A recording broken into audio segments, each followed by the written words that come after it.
minutes, and spoken who wishes to speak. There is no end time limit. I don't anticipate it being as long as Manhattan, but that was 4.5 hours, and we were there for the whole thing, and we listened to everybody.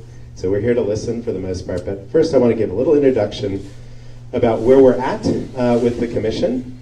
And the first thing to simply say is that the idea of sort of having issues or controversies around public art is not something new in New York City.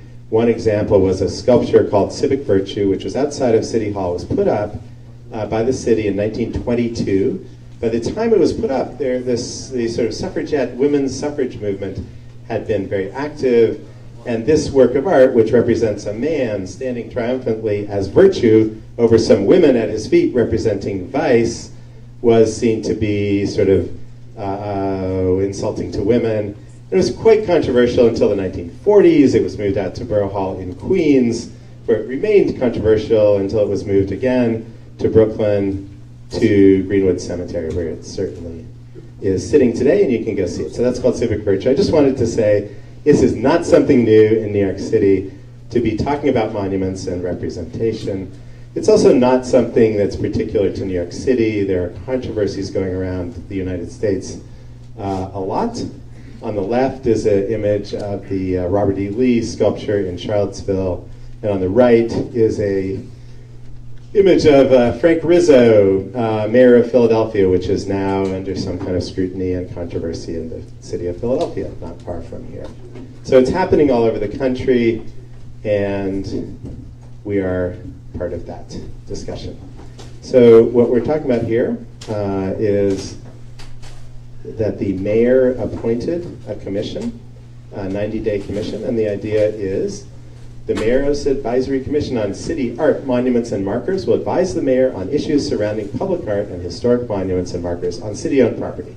And so just monuments and markers and just city-owned property. So we're not talking about street names, we're not talking about school names, and we're also not talking about stuff that's not on city property. So just that's the purview here. It's quite simple. And so by the end of the year, so quite soon, the commission, having listened to the public, and will issue some recommendations. And these are recommendations to the mayor, non-binding recommendations. So just to be clear what a monument and a marker is, on the left is a monument to Joan of Arc. So these are often sculptures of individual people which are on pedestals. And a marker is something like this is a marker to a famous educator in Queens who had a park named after him. So that's what monuments and markers are. And just to be clear also, so we have this commission. The commission will make recommendations. The recommendations go to City Hall, essentially, and the administration makes policy. So then there is an existing process, and this process has been in place for a long time, and this process is not changing. So then, let's say Amy worked at the Parks Department. Let's say there's a recommendation to move a sculpture that's on Parks property. The agency uses the process. Let's say that now there'll be a new process of investigation, historic sort of investigation, comes up with a recommendation, and then, just to be clear, it still goes to a community board meeting and then to the Public Design Commission. So there's two other layers of public input after the mayoral policy is set. So that is the existing policy. The Public Design Commission has been around since the 19th century and is going to continue to be around in the future. Also, just to be clear, this kind of commission is happening in other cities. I mentioned there are controversies in other cities. There are also commissions like this in other cities. And here's just some indications of some of the cities that are currently under this kind of process.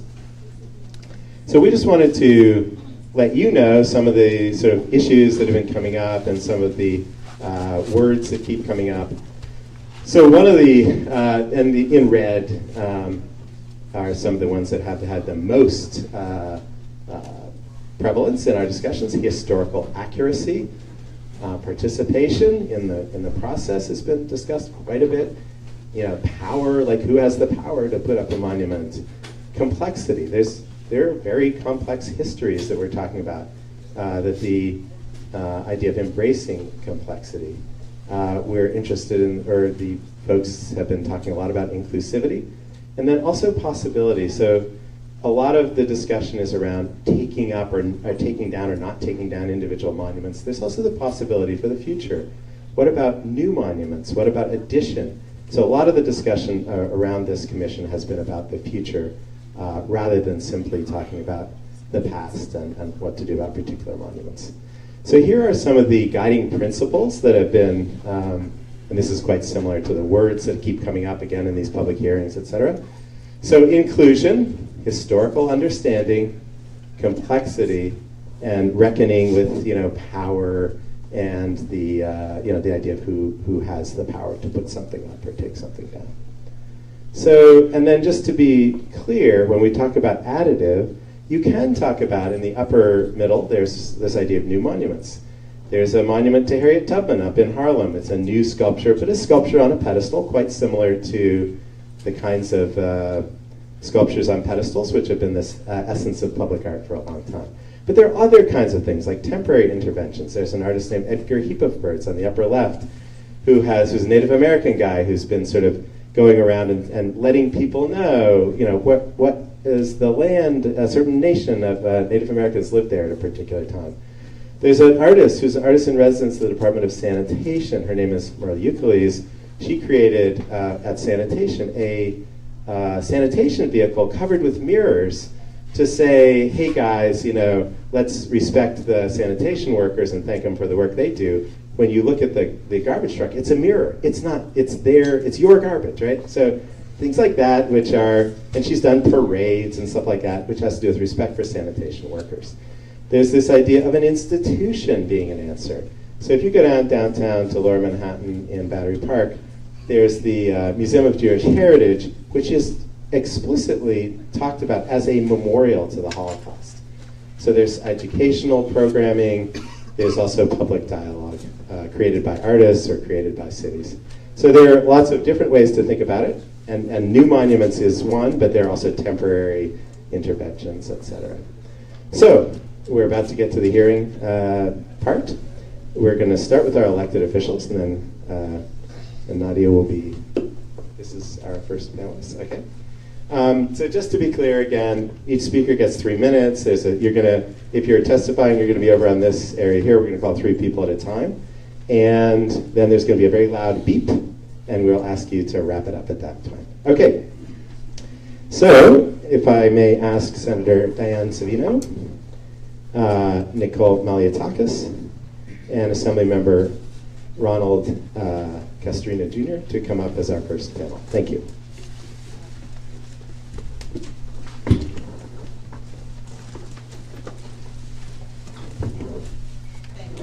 Okay, and is that mic on?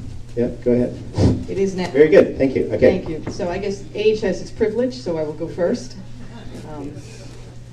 Thank you. First, let me just state for the record, I'm sorry, I must interrupt. I'm very sorry. We do have one more of our commissioners who has just arrived, and I'd like to, I'm so sorry. Okay. But then we can actually officially get started. And thank you, I know you've been rushing over here. Let me just ask John Cavelli to introduce himself. Good morning, everyone. I wanted to say that we probably have a hearing on the traffic on the belt, but that's for another day. My name is John Cavelli. I'm the Executive Vice President for the Wildlife Conservation Society. I am also the chair of what's called the Cultural Institutions Group, which is the organization that helps to coordinate the activities with the commissioner of the 33 cultural institutions that are on city land and in city buildings. Snug Harbor is an example here in Staten Island. I'm also a proud Italian American, so it's great to see such a great turnout. One of my great honors has been to be the vice chair of the National Italian American Foundation, and the button that you see on me represents that I was knighted by the President of Italy. And that holds a responsibility of making sure that we promote strong relations between the U.S. and Italy, and also promoting our common Italian-American heritage. Thank you. Thank you. And welcome, John. Good to see you. So, for those of you who don't know me, I am Senator Diane Savino. I represent the north and east shores of Staten Island and parts of southern Brooklyn. And I want to welcome the commission here. While I respect the members of the commission, I do think yours is a fool's errand in many respects. But I think it's appropriate that you're ending your meetings here on this issue here in the place we affectionately refer to as Staten Italy. It is the place that has the highest population of Italian Americans in any of the counties, possibly in the state. I've spoken about this many times, so I don't have written testimony. I've spoken many places about this issue. Yesterday at the Bronx hearing, there was a petition gathered by some of my colleagues where I participated in the signatures that were gathered for defending the Columbus statue, among other things. So I'm not going to really go into many of the details about that. I want to make a couple of points, though. As it has been said, this is a county that has the highest population of Italian Americans. And so we feel the effects of this commission particularly harshly. And that's partly because Italian Americans, it has not been that long since we were openly discriminated against. And so when the call came for the destruction of that statue, perhaps it sparked some memory among us and what that statue really means. And when that statue was erected, and when that statue was created as a gift to the city of New York by Italian American immigrants, many of whom had scraped together pennies from their pockets to donate to Il Progresso to erect that statue, in an effort to change the narrative about who Italian Americans were, that we were not the great unwashed, that we were not illiterate immigrants, that we were not the people that the New York Times at the time praised when there was a lynching in New Orleans. We were trying to change the narrative that we were in fact scholars, that we were in fact educated, that we were lovers of the arts, that we were explorers, that we were great people, and we wanted to share that history with this city that had shared so much with us. That's what that statue means to Italian Americans. And to hear people speak about our heritage as if it doesn't matter is painful to us. But there's also an opportunity for Italian Americans in this situation, I believe. Because it's been a long time since we truly were openly discriminated against. Because as you see, alongside us here in Staten Island, we are doctors and lawyers, we are senators, we are assembly members, we are the borough president. The governor of this state is an Italian American. The mayor of this city is an Italian American. We are leaders of our hospital system, academics. We are everywhere in this state. And sometimes we forget that it's not that long ago that we were considered the great unwashed, when people celebrated the fact that we were lynched in public. And so maybe out of this, as we reflect on our own history, we'll be a little bit kinder to others who are coming behind us. I hope that's what we've learned from this. But finally, I want to say, we cannot posthumously shaming Christopher Columbus is not going to change history, nor is it going to inform the present. It's not going to do anything but harden people's feelings. And I hope that we don't do that. Italian Americans have a proud history in this city. I know I've run out of time, but I think Frank has a little bit of privilege. I think that we should take this opportunity to keep all of our statues, all of our monuments, and use them for the purpose of educating each other about our unique histories. Thank you. Thank you. Let me, hold on one second, I'm sorry. What we're asking, I should have said this before, the hearing format, we asked not to have boos and cheers and stuff. If you want to applaud, the way to do it is with the hand gesture. So that's our requests, and thank you very much. Next, please. Thank you. Good morning, everyone. Nicole Maliotakis, Assembly member representing Staten Island and Brooklyn. I want to thank the Commission for coming to Staten Island, although I, and I believe many on Staten Island, wish you were coming instead to have a property tax commission, which we believe is something that's more important to be hosting. Let me also mention that the time of day, although we do have a nice crowd here, I believe we would have had a lot more people had this meeting taken place in the evening where many individuals are home from work. And aside from that, since we're expressing people who are offended by things, I want to state that as a daughter of a Cuban refugee, I'm offended that, and I find highly inappropriate that the mayor has named someone to this commission who has called Fidel Castro very heroic, and someone who said the words, if you believe in justice, if you believe in democracy, if you believe in people's rights, if you believe in harmony for all humankind, then you have no choice but to back Fidel Castro. Someone who was very oppressive to not only my family and millions of Cubans and have suffered greatly should not be on this commission to be judging history. And that is Mr. Belafonte. Throughout this administration and others, there have been bridges, schools, ferry boats, streets, all named after those who made significant contributions during our time, whether they be educators, civic leaders, war heroes, and those who gave their lives on September 11th. It's how we preserve their memory and teach future generations of their contributions. How would we feel? How would the mayor feel if a century from now some politicians came along and said that those New Yorkers, those Americans' contributions are no longer significant, an attempt to erase the history we have lived? It is eerily reminiscent of the Soviet Union's attempts to change history by removing images of previous governments, eliminate printed material, and altering photos of historical events. It's called historical negationism, and it's been used by people who want to deny the Holocaust and Japanese war crimes during World War II. There are some who horrifically and unconscionably even want to deny September 11th occurred. And that's why attempting to erase our history is extremely dangerous, and this entire exercise is a slippery slope. This is not just about Christopher Columbus, who discovered the Americas and represents the immigrant experience, and as you heard from my colleague, is so important to Italian Americans across our city and state. George Washington, who was the father of our nation, and who without, we could very well still be living under British rule.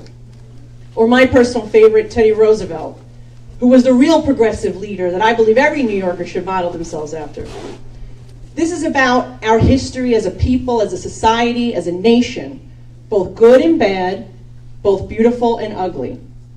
Let's not rewrite history in the present, just like we don't want future generations to rewrite the reality we are experiencing today.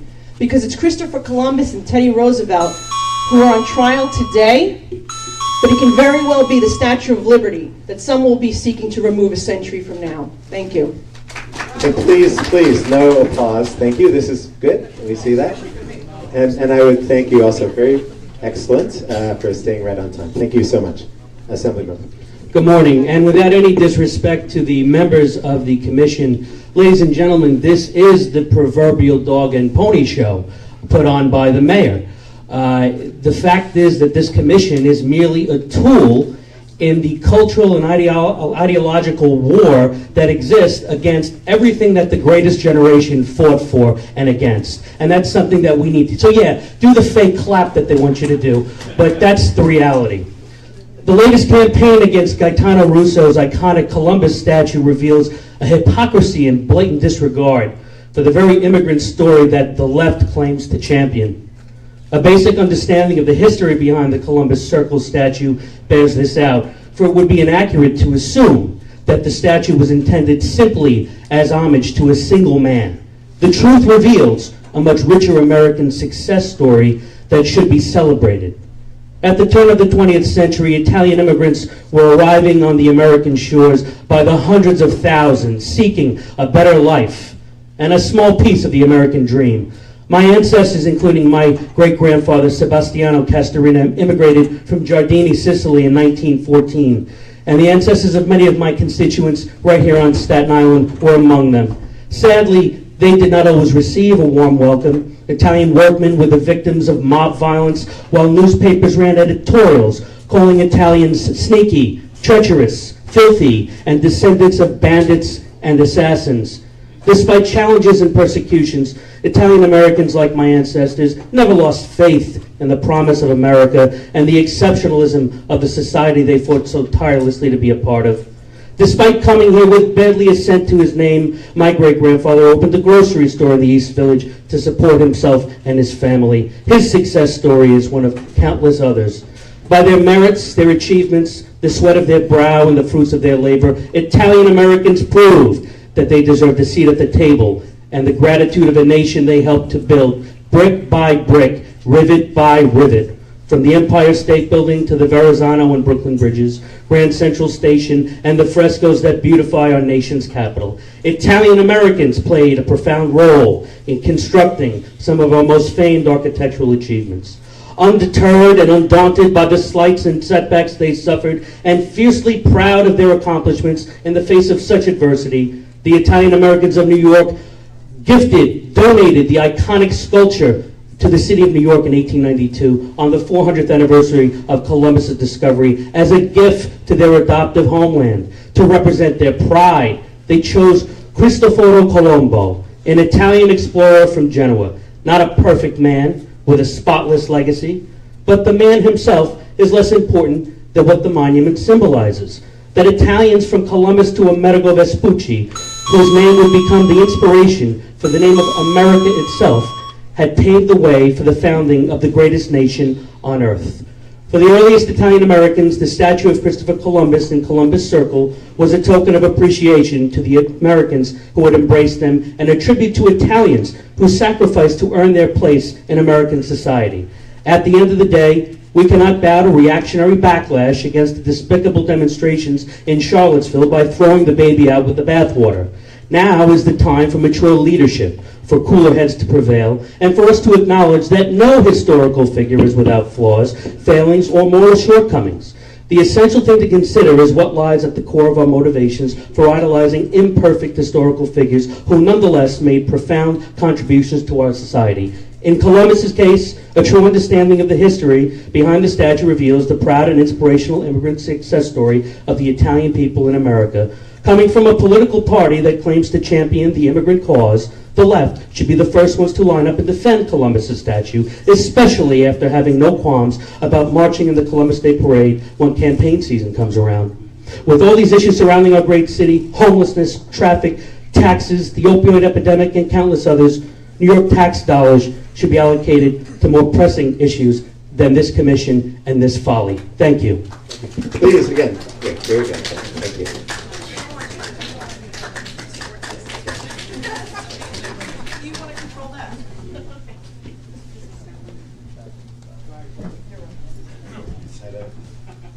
In which area?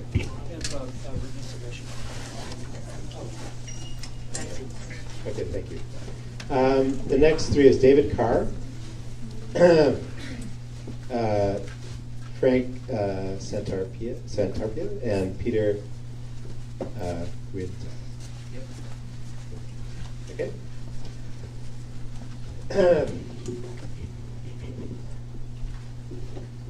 So, and again, I'm going to ask you guys to please stay to the 3 minutes, and go ahead. Thank you, Commissioners. My name is David Carr, and I'm Chief of Staff to New York City Council Minority Leader Stephen Matteo, who represents the 50th District here in Staten Island, and I read this testimony into the record on his behalf. Members of the Commission, I think I speak for many of my friends, neighbors, and constituents when I say that I am completely opposed to what appears to be the mission of this body. The notion that city government may seek to sanitize our history by removing monuments of figures that are distasteful to some in today's society is misguided. The history of our country and our city is as complex as the lives of the people who lived it. Alongside their great accomplishments, many of those enshrined in our city's monuments had characters or beliefs or undertook actions that today would be called into question, even considered repugnant. Allowing them to remain is not an endorsement of these individuals, but rather a testament to the views and values of those that came before us. They are literal benchmarks in our progress as a people. We can acknowledge that today many of the monuments we currently have would not be erected, but removing these statues does nothing to erase the wrongs of the past.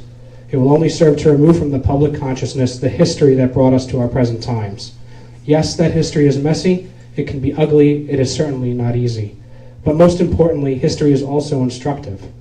Let these statues stand so that they may educate those who pass by about our true history, rather than shoving it into the closet to be forgotten. Moreover, many of these monuments have taken on a new life and meaning as time has elapsed. The statue of Christopher Columbus in Columbus Circle does not celebrate the man as much as the people he represents. The Italian-American community had to struggle for acceptance in this country for years, and in some ways anti-Italian and anti-Catholic views are still present in our culture. However, this monument was erected due to the efforts of a proud, hard-working people who felt that they had carved for themselves an important place in this country. To take it down would be a great injustice and insult to a community of which I am proud to be a part. In summation, I support efforts to place statues in their historical context, but I cannot support the removal of statues from our city. I ask that the Commission make no recommendation for removal of these monuments, and in particular the statue of Christopher Columbus in Columbus Circle. Thank you. Thank you. Please note that. Thank you. Very excellent. Thank you. My name is Frank Santarpia. I am the Senior Advisor to Staten Island Borough President James Otto, and I read this testimony on his behalf. When I sat down to compose the testimony I would present to the Mayoral Advisory Commission on City Art, Monuments, and Markers, it occurred to me that despite the tremendously important work this commission is doing, perhaps the time and efforts donated by such distinguished individuals might have been put to better use. After all, why is studying art, monuments, and markers deserving of a commission when so many other issues were deemed to be unworthy of such study? Several come to mind. Why has the leaky 5-borough fast ferry service morphed into a 4-borough fast ferry service, excluding only Staten Island? Last I looked, we were still considered a borough of the city of New York, although historically we've often been treated as a BINO, a borough in name only. We find this inattention to our borough's lack of transportation alternatives to be highly offensive. Why is this issue unworthy of a distinguished commission? While we are on the subject, why not broaden our perspective to the hellish commute endured by Staten Islanders in general? Which commission is studying our now way too often 2-hour commutes at the start and end of each workday? We also find it highly offensive that the DDC, which ostensibly is an acronym for the Department of Design and Construction, but which in reality stands for Delay, Dishearten, and Confound, is able to get away with project cost overruns stretching into the tens of millions of dollars and estimated completion dates delayed by years and years. Why is there no mayoral advisory commission to make recommendations about the black hole that is the DDC? In principle, I believe such a commission should study whether or not the agency should exist at all. And what distinguished body studies possible solutions to the problem of newly paved streets being dug up by utilities and other contractors and patched up in a substandard manner? If you know of any commission studying this very real problem, which offends us on a daily basis, please let me know. Which commission is studying the need to return to teaching civics in our schools? And where's the Mayoral Commission on Sandy recovery? And I don't mean the one that has essentially been contracted out to the City Council. Which commission is studying Staten Island's curiously high cancer rates? Oh, that's right. New York State just announced they have created one after the city never responded to Councilman Joseph Borelli's request. However, we are not here to address commissions which do not exist but should. Rather, we are here to testify before a commission that should not exist, but does. Monuments and markers are testaments to our history, good or bad, like it or not. They are made of metal or stone or concrete and possess neither a voice nor a soul. Why are we so bent on destroying inanimate objects that neither espouse nor decry any philosophy, but simply remind us that such a person or such a time existed at some point in our country's history? Does taking down a monument mean that the deeds or misdeeds of an individual never existed? I believe we cannot and should not attempt to whitewash our history. What we were, and what we are, we are. I see monuments as part of the timeline of our great history and a much-needed reminder of what and who we once were and just how far we have come. I also believe that commissions such as this are capable of creating more division within our city than any monument or marker ever could. Thank you for your kind attention. Thank you. Okay, thank you, Peter. My name is Peter Junta, and I am Deputy Chief of Staff to Councilman Joe Borelli. Unfortunately, Councilman couldn't be here today, so I'm reading a statement from him. I would like to begin by welcoming members of the Commission to Staten Island for this morning's public hearing. While the purpose of this commission is viewed as controversial to some, I believe that the outcome of these hearings and the decisions made by the Commission will be a defining moment in the history of our great city that will be judged upon decades from now. This statue represents the hard work and steadfast determination of millions of Italian Americans. I cannot, in good conscience, turn my back on the generations that have come before me and to whom this statue means a great deal.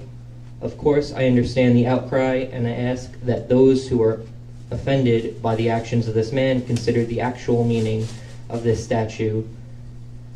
To your Italian American neighbors and friends, it serves as a tangible symbol of the legacy of generations of Italian Americans who arrived in this country with very little, and through diligence and undying persistence, were able to make lives for themselves and their families in the United States, and who contributed in a meaningful way to this country. I don't know of any Italian American who stands by the actions of Christopher Columbus in the 16th century, but I know of many who consider this statue to be a source of pride and a perpetual reminder of the difficulties faced by Italian American immigrants and their triumph over them. To early 20th century Italian immigrants, so many of whom are the parents and grandparents of many of my constituents, the statue of Christopher Columbus in Columbus Circle cemented their place in American society at a time when they were discriminated against and not yet accepted as true Americans.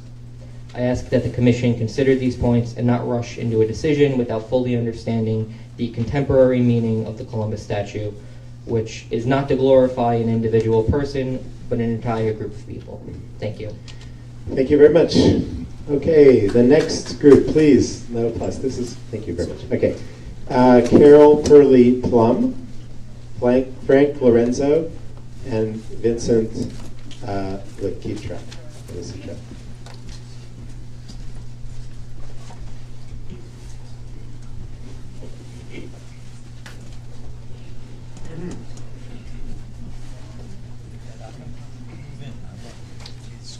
And sir, you are? Frank Lorenzo from the Italian American One Voice Coalition. Great. And is Vincent here? And Carol Purley Plum, are you? Yes. I'm a member of the Staten Island Historical Society. Great. Hockenville Historical Society's National Trust for Historic Preservation. Okay, thank you very much. If you could take. Yes, thank you. Okay.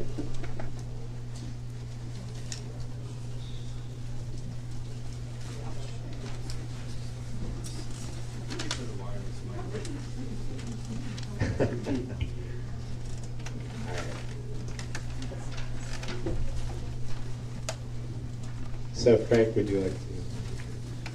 And is Vincent here? If not, I'm going to call Peter Killen. Yes. Could you? Okay, you join this one. Thanks. We'll see if Vincent comes. Okay, you're up, Frank. Thank you. Good morning, everyone. My name is Frank Lorenzo, and I'm here today representing the Italian American One Voice Coalition. We are working with about 50 Italian American organizations across the tri-state area. Removing or altering Columbus statues or renaming Columbus Day is unconstitutional. The very definition of liberty means to act freely without oppressive government restrictions being imposed by authority. Italian Americans can freely celebrate their holiday, which is practiced through cultural symbols and parades named after Christopher Columbus. We firmly believe that diversity of opinion matters, but inflammatory language, destructive vandalism, and intentional deprivation of civil rights does not fall into that category. Evidence indicates that local governments are formulating policies, practices, and customs with discriminatory animus. Inflammatory statements made by City Council members and Mayor de Blasio and the creation of this commission to review cultural symbols is a pattern of deliberate indifference towards clear violations of our civil rights. There are groups in New York State and around this country that are lobbying local government officials to strip Italian Americans of their cultural symbols, customs, and civil rights. They are highlighting historical grievances and are openly advocating for modern-day institutional discrimination against us. This is quite disturbing because mayors and council members are embracing it with open arms. May I remind those watching, which includes members of this commission, that local governments are prohibited by federal laws from discriminating against groups' national origin, which includes ancestry and culture. In addition, New York State human rights law also prohibits discrimination based on national origin. So how can Italian Americans participate in the cultural life of the state if this administration seeks to remove our cultural symbols from city property? Highlighting historical grievances while lobbying local government to strip us of our civil rights is targeting us based on our ancestry and national origin. With all this information, Italian Americans in New York City and all across this country should be asking themselves the following questions. Where is our equal protection? Does the 14th Amendment not apply to us? Why is our ancestry and culture being targeted? My friends, this is not an example of inclusion, but of exclusion. Italian American immigrants contributed to the cultural life of the state like every other ethnic group in New York City. If you remove or alter our immigrant symbols or rename holidays, you are sending a message to all potential immigrants that their struggle doesn't matter and that New York City will not recognize their cultural contribution to the city. We must all work together to ensure that these discriminatory practices end here in New York City. Local government should not be acting under the color of law to seek to deprive us of our federally protected rights on behalf of other groups. Therefore, since New York City does not care about Italian American civil rights, I am respectfully requesting federal intervention by the Attorney General's Office of Civil Rights Division, and in addition, the New York Division of Human Rights should create an advisory council, which it has the power under Section 295, Paragraph 8, to investigate the institutional discrimination and collusion occurring against Italian Americans in New York City.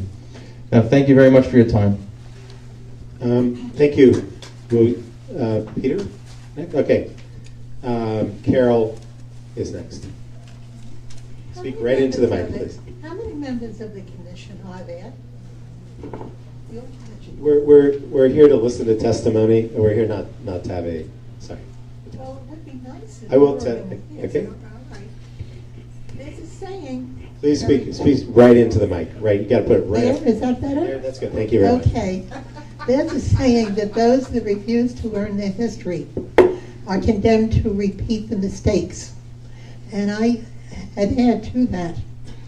I think that depriving children, grandchildren, and generations to come of knowing something about the obstacles that their ancestors faced in becoming full-fledged American citizens would be a shame. And that could happen if we arbitrarily remove all statutes that offend somebody. And these statutes that offend us now may be certainly acceptable 50 years, and anything that we put up, how do we know that people 50 or 60 years will want to keep them? Now, Christopher Columbus inherited the world he was born into. It was a violent age. Christopher sailed off beyond the horizon when most people thought the world was flat. So it was hard for him even to get a crew together. Now, Christopher Columbus made 4 voyages to the New World. He never set foot on the American continent. His 4 voyages all were on islands in the Caribbean. He never met or hurt or did anything to a Native American. He met the Arawak Indians who lived on Caribbean islands and in the northeast corner of South America. They were free, they ruled the islands, and they were some fierce fighters. When we say that Columbus killed some of them, yeah, there were battles galore, and they killed some of Columbus's men also. We should think of that and really not replace. Now, even though we may not replace, we can add additions. There are a number of people that I can think of, and I'm sure there are people you can think of. We could have a competition so that people could nominate a painting, a sculpture, in today's world, maybe a video or a light show. And some of the people that I think of, the lion of the abolitionist movement, Frederick Douglass. He published a newspaper, the North Star. Oh, let me finish this, huh? All right. He also encouraged 2 women who initiated the right for women to vote, which took 72 years. So it wasn't just like somebody said, oh, let the lady vote. And that was Elizabeth Cady Stanton and Susan B. Anthony. Now, my personal favorite to be commemorated would be Francois Joseph Mangin. He was an immigrant from France by way of the West Indies, and he started an architectural firm in New York about 1810. He designed the City Hall. He designed City Hall, which thank God we have kept, and it's one of the most beautiful buildings in the city. Now, who else? And, please, if you can wrap it up. We have a lot of people here, and we're going to be here all day. Let me After the Civil War, there was a series of reunions between the former Confederate and the former Union soldiers. And at these reunions, which lasted for something like 70 years until the soldiers died, these former bitter enemies would embrace, they'd reminisce, they became comrades. Thank you, Carol. Now, we really have okay, to stick to please. if they could move forward for a common cause, so Thank can you very we. much. Okay, thank you. Peter, please, no clapping, please. Peter, you're up. Thank you. Thank you. Good morning. My name is Peter Killen, and I'm glad that you're here today. The Mayoral Advisory Commission on City Art, Monuments, and Markers. I'm glad you're here, but I'm wondering where the City Council people are who put you together. They should be here too. In Sunday's New York Times on November 19th of 2017, in an opinion article, Sarah Vole wrote, "Just as citizens suspected of conspiring with foreign governments should be investigated and prosecuted in the present, those who committed treason in the past need not be glorified. What could be more logical than taxpayers' patriotic plea that their federal, state, and municipal governments consider removing from public property tributes to traitors loyal to the Confederate States of America who took up arms against the United States to perpetuate the institution of slavery." And that was in the November 19th New York Times. I cannot agree more. After Charlottesville, Virginia, the UN cry was to remove the statues of traitors of the United States of America, Robert E. Lee being one of them. I cannot agree more. In Brooklyn, at the Fort Hamilton Army Base, if you must do something, and I heard you do not remove road signs, but then change the name of the street bearing Lee's name. There is a street named for Robert E. Lee at Fort Hamilton Army Base. In today's world, with misdirection everywhere, for our city council to listen to Donald Trump and to change the conversation away from traitors to everyone else is surely criminal. Do not take down the art, monuments, and markers of our past. Add new ones that glorify who we are as a nation today. Thank you. Thank you very much. I'm going to call the next three, which is Joe Pasilla, Edward Robusto, and Richard Connolly. And I just want to make one note. We're only talking about stuff on city property. So stuff, Port Hamilton's not city property, so we wouldn't be addressing that. Just to clarify, city property, only monuments and markers. Okay, thank you.